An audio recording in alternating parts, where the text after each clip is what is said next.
तो भाई हमार हम बात करें आज खेसारी लाल यादव भैया के बारे में। खेसारी लाल यादव भैया आज हीरो बारे लेकिन जीरो रहस, तो जीरो से हीरो बनावे में केकर योगदान बा हमार भाई।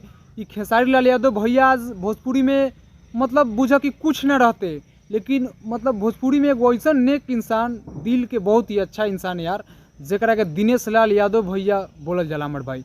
मतलब बहुत ही मतलब जितना बोली उतना कम बा हमार भाई। बहुत धन्यवाद दे हम यार कि खेसारी लाल यादव भैया के जीरो से हीरो बनावे में दिनेश लाल यादव के बहुत ही बड़ा योगदान बा।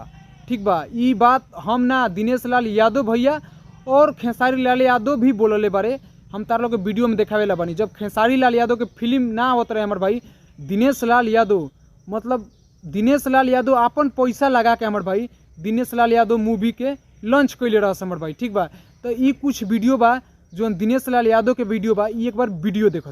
कई जगह पे खेसारी जी ने कहा भी है, कई मंच पे, पहली फिल्म उनकी जब बनी थी रिलीज नहीं हो पा रही थी तो मैंने 20 लाख दे के रिलीज करवाया था।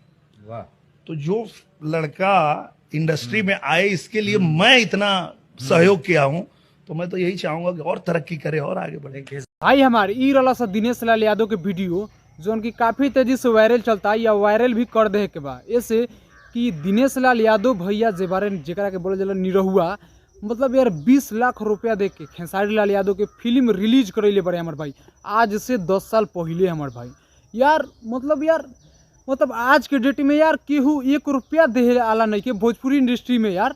मतलब ये ना चाहे कि मतलब भोजपुरी इंडस्ट्री में ऐसा हो गल बा यार कि कोई ना चाहे कि हमारा से हो आगे जाए, लेकिन वह बात कर दिनेश लाल यादव भैया के आज से 20 साल पहले यार 20 लाख रुपया दे के और खेसारी लाल यादव के फिल्म रिलीज करैले रहा से यार।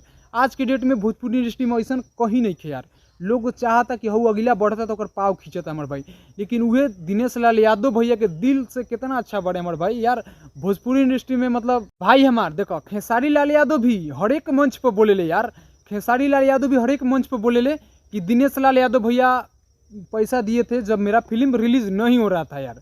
यार देखो यार जेकर नमक खाइल ओकर गुण गाइल यार, खेसारी लाल यादव भैया से कोई सीखे यार। यार सोशल मीडिया पर इहो वीडियो बा जो हम तार लोग एक बार दिखावा तनी, एक बार वीडियो देखो। मेरे बड़े भैया दिनेश लाल यादव जी, ये तो समझिए कि इन्होंने मुझे पैदा ही किया है। मेरी पहली फिल्म, अगर ये नहीं चाहते तो शायद मैं खेसारी लाल यादव आप सबके बीच में खड़ा भी नहीं हो पाता।